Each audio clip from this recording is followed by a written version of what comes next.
नमस्कार दोस्तों, स्वागत है आपके अपने YouTube चैनल संस्कृत अड्डा पर। दोस्तों, आज की जो वीडियो इसमें हम करने वाले हैं आपके टीएचडी पीएचडी 2024 में होने वाले एग्जामों के लिए महत्वपूर्ण क्वेश्चन प्रैक्टिस सेट। और ये क्वेश्चन आपके DT+B जो है एग्ज़ाम, इसके अलावा अगर आप UGC नेट वाला जो एग्ज़ाम है इसकी तैयारी कर रहे हैं या फिर कोई अन्य भी एग्ज़ाम की तैयारी कर रहे हैं तो ये क्वेश्चन आपके सभी एग्ज़ामों के लिए महत्वपूर्ण रहने वाले हैं।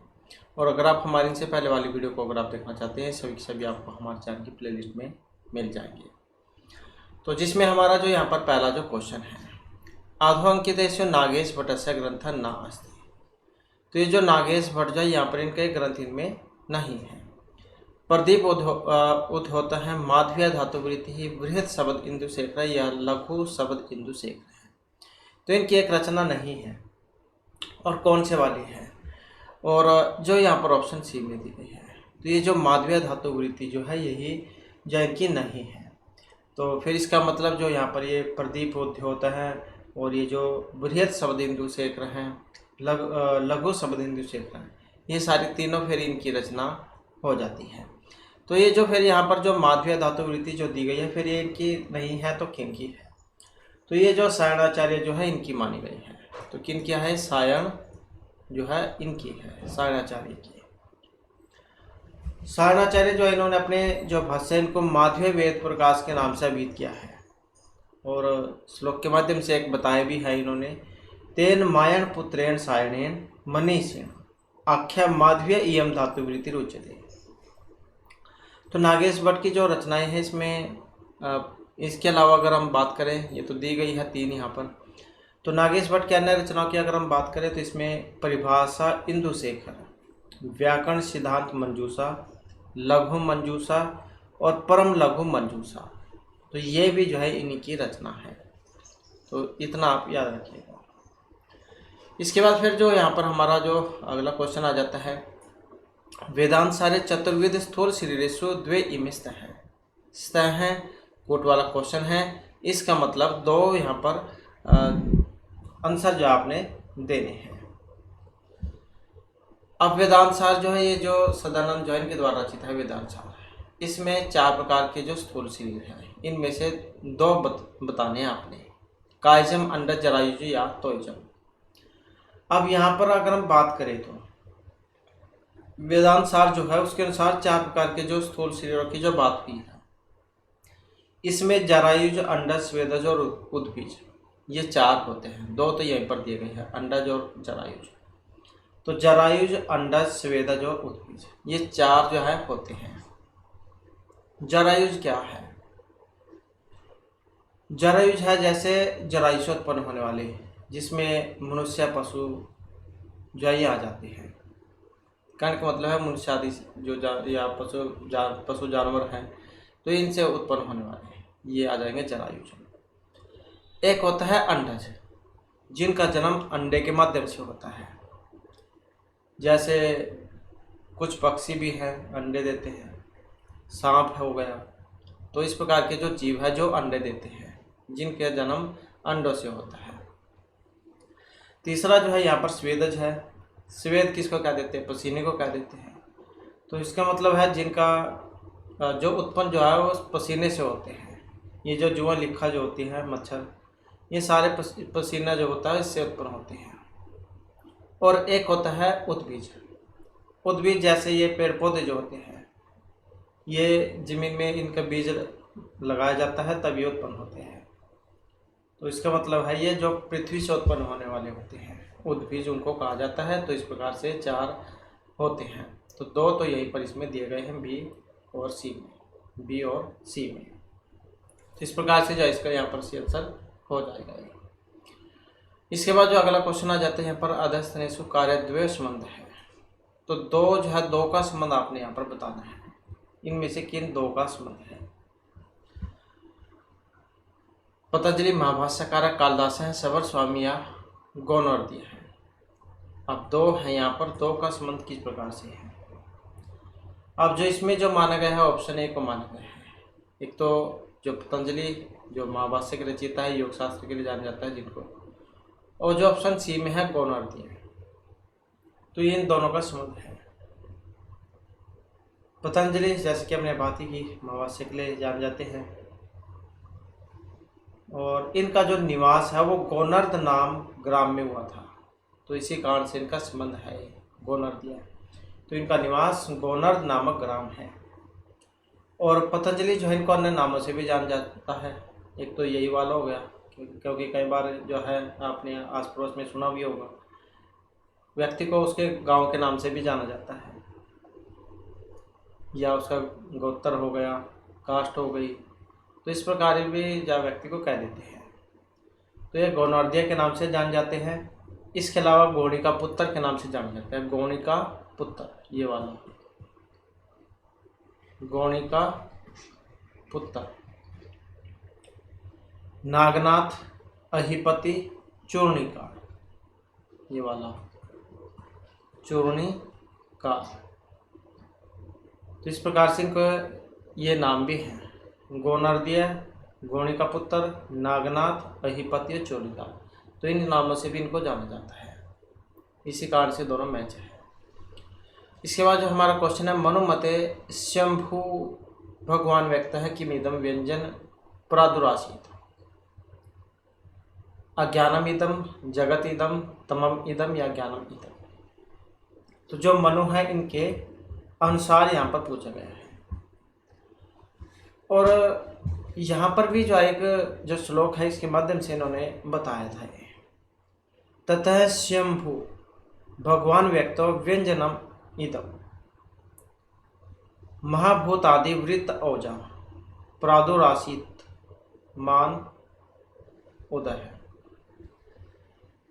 कि तब जो इंद्र से प्रत्यक्ष न हो, ऐसी सृष्टि की रचना करने में समर्थ, अपनी इच्छा से शरीर धारण करने वाले और प्रकृति के प्रेरक भगवान आकाश आदि महाभूतों को प्रकाशित करते हुए प्रकट हुए हैं।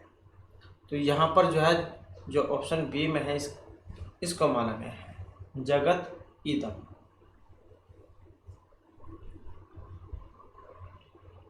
नेक्स्ट आ जाता है एतेह अलंकार्यो उपमान उपमेयो भवतः, तो ये अलंकार से लिया गया है और किसमें उपमान और उपमेय होता है, रूपकम, उत्प्रेक्षा, विभावना या विशेषोक्ति में।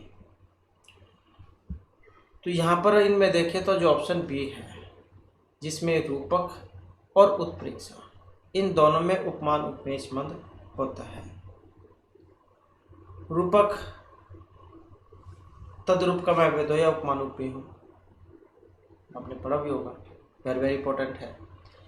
और उत्प्रेक्षा की बात करें तो संभावना मात्र उत्प्रेक्षा परिकृत में नहीं आता, तो इसमें भी आता है। तो इस प्रकार से इन दोनों का संबंध है। और विभावना क्या होता है, क्रियाया प्रतिषेधपि फल व्यक्ति विभावना, और ये विशेषोक्ति सती हेतु फल अभावे विशेषोक्ति तथा द्विधा। तो इस प्रकार से इन दोनों का संबंध है, रूपक और उत्प्रेक्षा, इसमें आता है उपमान उपमेय। नेक्स्ट क्वेश्चन है हमारा यहाँ पर, महाभारतस्य मंगल श्लोक कस्य ग्रंथस्य निर्देशो अस्ति, जय ग्रंथस्य, महाभारत ग्रंथस्य, भारत या विजय ग्रंथस्य। तो महाभारतस्य मंगल श्लोक किस ग्रंथ का निर्देश है, और जो यहाँ पर ऑप्शन ए में है तो किसका है, जय ग्रंथ का है।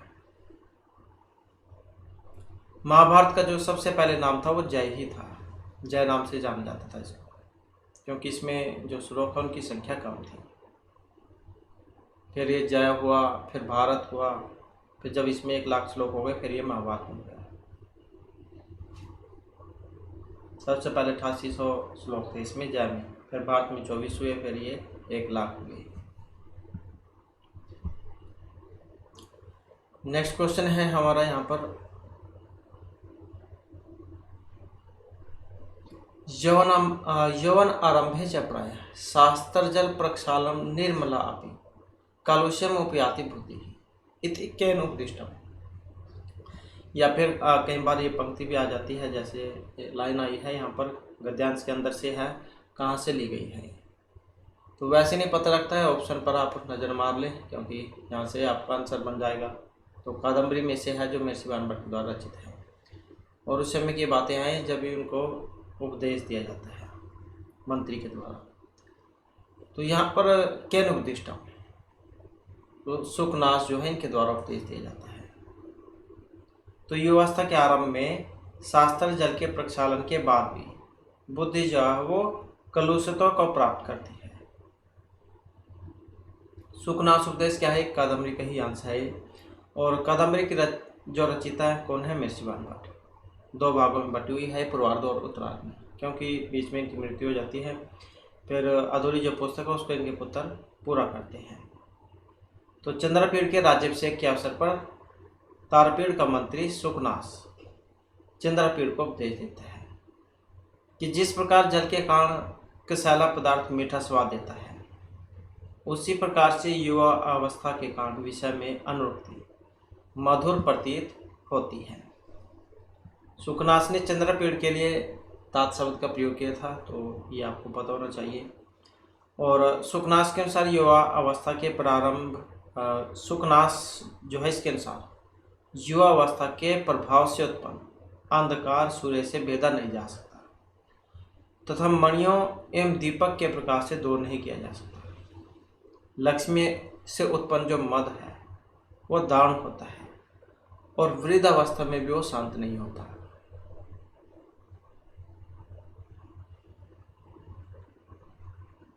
और ये जब कुछ 4 जो बातें हैं वो भी बताते हैं सुखनाश कि जन्म से प्राप्त ऐश्वर्य धन दौलत जिसको सब जो जन्म से प्राप्त हो जाए, नई युवा अवस्था, अनुपम सौंदर्य, बहुत ज़्यादा सोना हो, कोई सुंदर हो, और अलौकिक शक्ति, ये सारे के सारे क्या है अनर्थ की ओर ले जाने वाले होते हैं। क्योंकि जैसे जन्म से ही पैसे छुट्टी के ओर पूरे हैं तो उसके भी बिगड़ने के चांस ज़्यादा रहते हैं। और जिसने नया नया यौवन को प्राप्त किया हो वो भी गलत दिशा में जाने के चांस रहते हैं ज़्यादा। बहुत ज़्यादा सुंदर हो तो उसको भी खतरा वैसे रहता है। और कोई किसी के पास अलौकिक शक्ति हो, तो ये चारों जो है अनर्थ की जो परंपराएं हैं बताई गई है।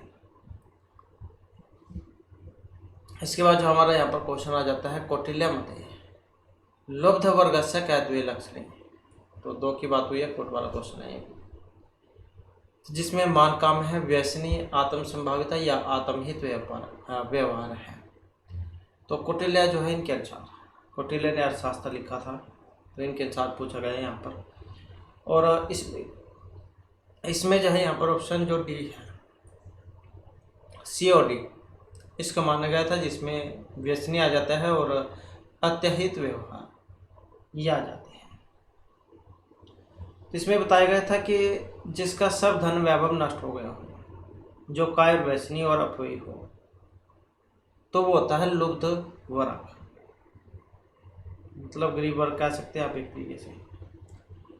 और एक होता है क्रुद्ध वर्ग, जिसकी स्त्री को जबरदस्ती छीन लिया गया हो, जिसको जेल में ठूस दिया गया हो, और दूसरे के कहने मात्र से जिसको दंड दिया गया हो, जिसके बंधु बांधव को देश निकाला दे दिया गया हो। तो इस प्रकार का जो वर्ग होता है उसको हम क्रुद्ध वर्ग कहेंगे। एक होता है मानी वर्ग, जैसे मानी वर्ग क्या है, ये अपने को महान समझने वाले, आत्मश्लाघी, शत्रु के समान को सहन न करने वाले, नीच लोगों द्वारा प्रशंसित, तीक्ष्ण प्रकृति, साहसी और भोग्य पदार्थों से कभी संतुष्ट न होने वाला जो वर्ग है, इसको मानी वर्ग कहा गया है। तो ऐसे जो यहाँ पर ये वर्ग बताए गए थे। तो इस प्रकार से जो यहाँ पर इसमें ऑप्शन जो डी है इसको माना गया है। नेक्स्ट हमारे यहाँ पर क्वेश्चन आ जाता है। क्वेश्चन है यहाँ पर कथन अभिकथन वाला। तो इसमें पहला जो है अभिकथन है और आर में उसका कारण है। अभिकथन की बात करें तो पाणिनि अष्टाध्याय आदौ चतुर्दश सूत्रेषु वर्ण उपदेशः विद्यते। महर्षि पाणिनि ने अष्टाध्यायी तो लिखी है, 4000 श्लोक हैं इसमें। तो इसमें शुरू में चतुर्दश सूत्रेषु 14 सूत्रों में वर्ण उपदेश है। तो पाणिनि की अष्टाध्यायी है रचित, और इसका कारण है कि वृत्ति समयार्थ है, अनुबंध करणार्थ है, इष्ट बुद्धि अर्थम च। तो यहाँ पर इनमें अगर हम देखें तो कौन से वाला सही है, और इसमें जो है ऑप्शन जो ए है इसको यहाँ पर माना गया है।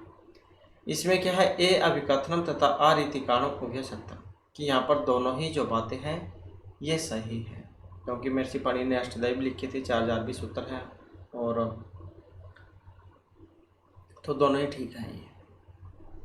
इसके बाद है कैंसर कस्य संबंध है, तो एक देख लो आप, इसका भी आपको पहले पता हो, इसका मिलान करके देख लो। जैसे भारवी है तो सहसविदित क्रियान्विका परमाप्तम पदम, ये वाली सूक्ति है, किरातर्जुनम में से है। तो ए का 3 में देख लो आप कौन सी वाली है, अब या तो इसमें है, इसमें है, फिर आपने नेक्स्ट देखनी होगी जो आपको पता हो। तो जैसे महर्षि कालिदास है, कालिदास की कौन सी है, सर्वः कांतम आत्म्यम पश्यति, ये वाली। तो फिर आप इसका भी देख लो, सी का 1 में कौन सा है, सी का 1 यही है, तो इसका मतलब यही हमारा आंसर बनेगा। तो भारवी की कौन सी है यहाँ पर, सहसविदित क्रियान्विका परमाप्तम पदम, ये वाली सूक्ति है। हमें कोई भी काम जाओ जल्दबाजी में नहीं करना चाहिए, पहले उसके बारे में सोच विचार कर लेना चाहिए, फिर ही काम को करना चाहिए। और महर्षि माघ जो है, माघ की तो है, माघ की जो है ये वाली है जो 4 में दी गई है, ये वाली। गृहीत मार्यान परिचर्या मोह मोह अनुभवा ही नितांतम अर्थहीन है, ये वाली है। कालिदास की हो जाएगी जो ऑप्शन 1 में दी गई है यहाँ पर, सर्वः कांतम आत्म्यम पश्यति। और जो बाणभट्ट है इनकी फिर ये वाले जाएगी, गुरु उपदेशम नाम पुरुष नाम अखिलम जल प्रक्षालम जलम स्नानम। गुरु का जो उपदेश होता है वो ऐसा माना गया है जैसे बिना नहाए हुए ही व्यक्ति नहाया हुआ हो जाता है, तो ये भी उपदेश की बात है। तो इस प्रकार से आप इनको मिलान करके देख सकते हैं। इसके बाद फिर जो हमारा नेक्स्ट क्वेश्चन है, यहाँ पर भी मिलान करने वाला ही है ये भी। तो इसमें देखिए तो ये जो कारक प्रकरण है उसका है सारा पार्ट, ये अलग अलग भी आ सकता है, मिलान में भी। तो जैसे यहाँ पर ये दिया गया था तथा युक्तम च अनिप्सितम, तो इसका उदाहरण कौन सा है, क्योंकि कुछ वस्तुएं जैसे होती है जो हम ना चाहते हुए अपने आप ही हो जाती हैं। जैसे आप कहीं पर जाओगे तो आपके जो पाँव हो ज़मीन पर जोर लगेंगे, तो ना चाहते हुए वो अपने आप काम हो जाएगा। जैसे ग्रामं गच्छन् तीर्णम सप्लिस्ति, जो यहाँ पर 3 में है, अब एक का 3 देख लो, ये वाला है, इसका मतलब यही सी आंसर रहेगा। इसके बाद जो हीन है, हीन अर्थ में कौन सी होती है, इसमें भी द्वितीय होगी, ये वाली अनुम हरिम सुरा। कर्तु कर्मणो कृति ही, इसका कौन सा है, तो इसके है जगत है कर्ता कृष्ण है। और हिस्सा चा भावेन भावलक्षणम, तो यह गौसु दोमानिशु गता है। तो इस प्रकार से ये वेरी इंपॉर्टेंट है, जितने भी यहाँ पर चारों। इसके बाद आ जाता है सतपथ ब्राह्मण, जो सतपथ ब्राह्मण से प्रथम कांड से विषय को, सतपथ जो ब्राह्मण है इसके प्रथम कांड के विषय हैं। तो कोट वाला क्वेश्चन है, कौ आ गया यहाँ पर, जो द्वितीय में बनता है द्विवचन में। अग्निहोत्रम सोमयाग है, पिंड पितृयज है या राजसूय है। तो यहाँ पर अगर हम इसमें बात करें तो सी आंसर ऑप्शन बी वाला है इसमें। तो ए अग्निहोत्रम आ जाएगा, और जो डी है पिंड पितृयज, तो ये इसमें आ जाएंगे। शुक्ल यजुर्वेद, यजुर्वेद में आता है ये वाला, तो शुक्ल यजुर्वेद का ब्राह्मण सतपथ ब्राह्मण है। इसके जो रचयिता वाजसनी के पुत्र याज्ञवल्क्य हैं, और वाजसनी के पुत्र होने से इन्हें वाजसनेय भी कहा गया है। तो ऐसे भी आप याद रख सकते हैं, वाजसनी के पुत्र के कारण नाम इनका वाजसनेय रखा गया है। और सूर्य की कृपा से प्राप्त शुक्ल यजुर्वेद की व्याख्या वाजसनेय याज्ञवल्क्य ने की है। और जो माध्यदिन शाखा है, माध्यदिन जो है ये सतपथ ब्राह्मण में 14 कांड है। माध्यदिन या सतपथ ब्राह्मण में 14 कांड है, या फिर कह सकते हैं कि माध्यदिन या शुक्ल जो यजुर्वेद है। सतपथ ब्राह्मण में 14 कांड हैं, 100 अध्याय हैं, 438 ब्राह्मण हैं, 7624 इतनी। तो ये कंडिकाएँ हैं इसमें। और कार्णव शतपथ ब्राह्मण में माध्यधीन शतपथ ब्राह्मण से कुछ कर्म विन्यास में अंतर है। इसमें फिर 17 कांड, 104 अध्याय, 435 ब्राह्मण और 6806 कंडिकाएँ हैं। तो ये इतना आप याद रख लीजिएगा। शतपथ ब्राह्मण का प्रथम कांड में जो विषय है, इसमें जो है ये अग्निहोत्रम और पिंड पितृयज है। इसके बाद है एते महाकवि कालिदास प्रणीत महाकविस्त है। इसका मतलब कोट वाला क्वेश्चन है, 2 आंसर आपने देने होंगे। महर्षि कालिदास विरचित हैं। अब कौन कौन से हैं ये, जो ऑप्शन बी में दिए गए हैं। तो रघुवंशम महर्षि कालिदास के द्वारा रचित है ये भी, और कुमार संभव ये भी महर्षि कालिदास के द्वारा रचित है। महाकाव्य की बात हुई थी, क्योंकि मेघदूत भी इनके द्वारा लिखा है, लेकिन ये गीति काव्य में है। अभिज्ञान शाकुंतलम भी नहीं लिखा था, लेकिन ये नाटक की श्रेणी में है।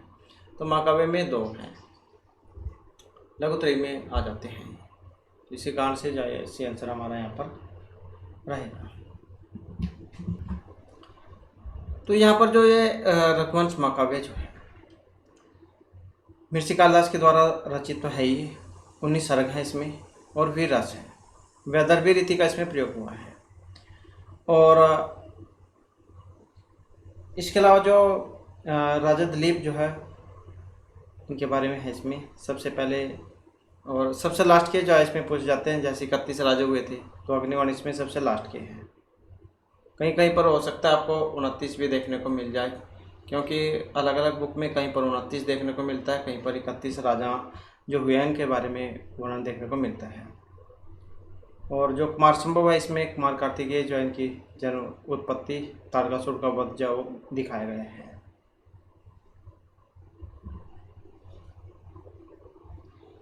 नेक्स्ट जो हमारा यहाँ पर क्वेश्चन आ जाता है, अनेकांतिक हेतुभाषस्य का 2 प्रकारों वर्तते। तर्क भाषा, तर्क भाषा जो है उसके अनुसार केशव मिश्र जैन के द्वारा रचित है तर्क भाषा। तो 2 प्रकार बताने हैं यहाँ पर आपने। तो 2 प्रकार यहाँ पर कौन कौन से हैं? साधारण है, सत प्रतिपक्ष है, असाधारण या आश्रय सिद्ध है। अब इनमें अगर हम देखें तो जो ऑप्शन बी में है, ए और सी, इसमें सी आंसर हमारा हो जाएगा, जिसमें साधारण है और असाधारण है, तो ये इसमें आ जाएंगे। तो साधारण और असाधारण ये 2 प्रकार के हैं।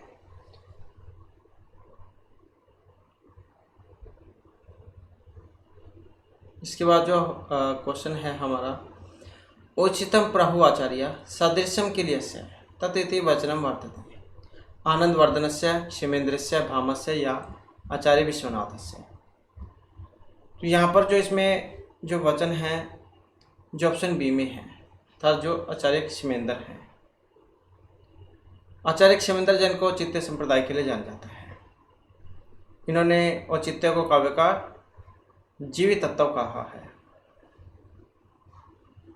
और इन्होंने लक्षण भी बताया था, परिभाषा दी थी। उचितम प्राहु आचार्य सदृशम किल्यस्य तत् औचितस्य च यः भाव तदौचित्यम परचक्षते।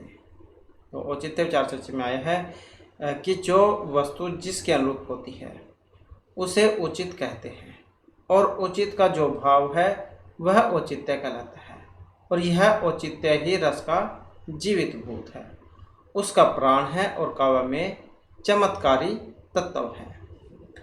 औचित्य रस सिद्धस्य स्थिरम काव्य से जीवितम। जो आचार्य आनंदवर्धन है, इनको धवनी संप्रदाय के लिए जाना जाता है, काव्यशात्मा धवनी। और जो भामा है, इनको अलंकार संप्रदाय के लिए जाना जाता है। आचार्य विश्वनाथ जो इनको साहित्य दर्पण रचित है, प्रच्छेदों में है जो, और इनका लक्षण है वाक्यम रसात्मकम काव्यम। इसके बाद जो हमारा नेक्स्ट क्वेश्चन है, किसका किसके साथ संबंध है? तो जैसे तालिका 1 का 2 के साथ मिलान करना है यहाँ पर। तो त्रिविक्रम भट्ट जैन के द्वारा नल चंपू रचित है, तो 1 का 4 में देख सकते हैं, 1 का 4 ये वाला है, इसका मतलब यही आंसर होगा। इसके बाद जो जैसे भट्टनारायण है, इनका वेणी संहार रचित है इनके द्वारा। विशाखादत्त जैन के मुद्राक्षस है, और शूद्रक का विशाखादत्त का मुद्राक्षस और शूद्रक की मृच का टिकम है। तो इस प्रकार से जो है यहाँ पर इनका ये मिलान होगा। इसके बाद है महाभाष्य अनुसारम कयोद्वय उचित संबंध अस्ति। तो महाभाष्य के अनुसार इनमें से दो का उचित संबंध है। दुष्शब्द हैं गुणनाम सह कर्मणियान या विभक्ति करवती। अब इनमें अगर हम यहाँ पर देखें तो सेंसर हमारा ऑप्शन सी वाला है, इसमें ए और डी हमारा इसमें सेंसर हो जाएगा। इसके बाद आ जाता है अगला क्वेश्चन हमारा, किसका किसके साथ संबंध है। तो जैसे संस्कृत भाषा जो है किसके अंतर्गत आती है, ये संस्कृत भाषा जो है इसको माना गया है श्लिष्ट संयोगात्मक, ये संयोगात्मक है। तो श्लिष्ट संयोगात्मक जो है यहाँ पर इसको माना गया है। ए का 4 में देख लिया आप, ये वाला है, इसका मतलब ये सेंसर बनेगा। और हिंदी भाषा को माना गया है श्लिष्ट वियोगात्मक में। संस्कृत के बारे में बहुत ज़्यादा आता है एग्जाम में, तो श्लिष्ट संयोगात्मक में आती है। हिंदी श्लिष्ट वियोगात्मक में आती है। तिब्बती जो भाषा है ये अयोगात्मक में आती है। और जो संथाली भाषा है ये अश्लिष्ट मध्यम योगात्मक में ये आती है। तो वेरी वेरी इंपॉर्टेंट जो यहाँ पर क्वेश्चन है। संस्कृत भाषा श्लिष्ट संयोगात्मक, हिंदी श्लिष्ट वियोगात्मक, तिब्बती अयोगात्मक और संथाली अश्लिष्ट मध्य योगात्मक। इसके बाद है अधोलिखिता नाम सायणस्य विषय वस्तु नाम समुचित कर्म अस्ति। रामायण जो है, रामायण की विषय वस्तु का सही जो क्रम है वो आपने यहाँ पर बताना है। तो इनका सही क्रम कौन से वाला है। ताड़कावध, दशरथेन यज्ञ अनुष्ठानम, राम जन्म, मिथिला प्रस्थानम, राम द्वारा धनुर्वग। तो रामायण तो सभी को पता ही है, तो उसके अनुसार आप देख सकते हैं कौन कौन सी घटना उसमें कब हुई थी। तो सबसे पहले जो इसमें दशरथ जो है वो यज्ञ करते हैं, सबसे पहले यज्ञ करते हैं। यज्ञ करने के बाद फिर राम का जन्म हो जाता है। राम का जब जन्म हो जाता है फिर वो ताड़का का वध कर देते हैं। उसके बाद फिर मिथिलम जो है उसमें प्रस्थान होता है और फिर जो राम जो है वो धनुष को तोड़ते हैं। तो ऐसे जो सारी घटना होती है। तो यहाँ से भी देख सकते हैं ये वाला सबसे लास्ट में है, मतलब राम ने बाद में धनुष तोड़ा था। तो इस आधार पर आप इसका देख सकते हैं, यहाँ पर ऑप्शन डी वाला ये हमारा हो जाएगा। और रामायण जो है महर्षि जो वाल्मीकि हैं इनके द्वारा रचित है, जिनको आदि कवि कहा जाता है। और इन्होंने रामायण लिखी थी जिसको आदि काव्य कहा जाता है। अनुष्टुप छंद में है, 7 कांडों में है और 24,000 जो यहाँ पर इसमें श्लोक हैं।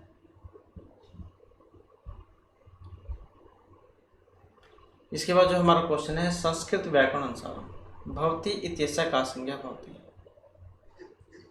धातु कौन से है इसमें, भू धातु है, उसमें भवता है, अर्थ लगा प्रथम पुरुष एकवचन में भवति भवता है भवन्ति। अब इसमें संज्ञा होगी कौन सी, जो ऑप्शन बी में दी गई है। तो क्योंकि भवति है जो ये तिगंत जो होते हैं उसमें आती है। तिगंत में एक होते हैं सुबंत और एक होते हैं तिगंत। सुबंत जो है राम के शब्द रूप हो गए और तिगंत जो है धातुएं हैं। तो इस प्रकार से हैं। और एग्जामों में ये भी आता है कि जैसे सुबंत हैं ये कितने होते हैं, तो सुबंत जो है ये 21 होते हैं। तिगंत कितने होते हैं, तो तिगंत ये 18 होते हैं। 9 प्रश्न पद 9 आत्मा पद वाले, तो ये 18 हैं। और निष्ठा संज्ञा कौन से के द्वारा होती है, कथकथवतु निष्ठा सूत्र जो उसके द्वारा होती है। भा संज्ञा किसके द्वारा होती है, यचभम जो सूत्र उसके द्वारा होती है। सर्वनाम स्थान संज्ञा किसके द्वारा होती है, सुर नपुंसकस्य और सी सर्वनाम स्थान, ये 2 सूत्र है जो सर्वनाम स्थान संज्ञा करते हैं। इसके बाद है ऋग्वेद प्रतिसाख्यानुसार रक्त संज्ञा का अस्ति। ऋग्वेद प्रतिसाख्या के अनुसार रक्त संज्ञा है यहाँ पर अनुनासिक है, संधि अक्षर जीवमूल्य या संयोग है। तो रक्त संज्ञक वर्ण किनको कहा जाता है, और रक्त संज्ञक वर्ण जो है ये कहा जाता है जो ये अनुनासिक जो होते हैं, यमगणा नाम अनुनासिका उच्चारण स्थान में जो आते हैं, तो अनुनासिक जो उनको कहा जाता है। कितने होते हैं, तो 5 होते हैं। जो आपके ये कुवरग, चुवरग, टुवरग, तुवरग, पुवरग, इन सभी का जो लास्ट का जो अक्षर है 5 अक्षर, तो वे सारे रक्त संज्ञक होते हैं, अनुनासिक उनको कहा जाता है और ये 5 होते हैं।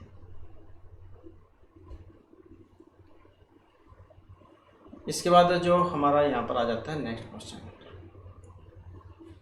और एक ये जैसे ऋग्वेद है, ऋग्वेद प्रतिशाख्य के अनुसार है, तो ऋग्वेद जो है इसके रचयिता, इसके रचयिता है शौनक। ऋग्वेद जो प्रतिशाख्य है 3 अध्यायों में है, प्रत्येक में 6 पटल हैं, 6 पटल हैं और टोटल जो है 18 है।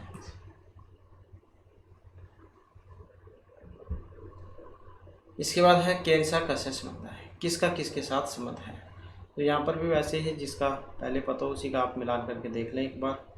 तो जैसे शैव है, शैव का संबंध किससे है, मार्कंडेय पुराण से है। अब इसका देख लें आप 1 का 3 में यही है, इसका मतलब यही सी आंसर बनेगा। इसके बाद फिर जो वैष्णव है, वैष्णव का संबंध किससे है, तो ये है गरुड़ पुराण से।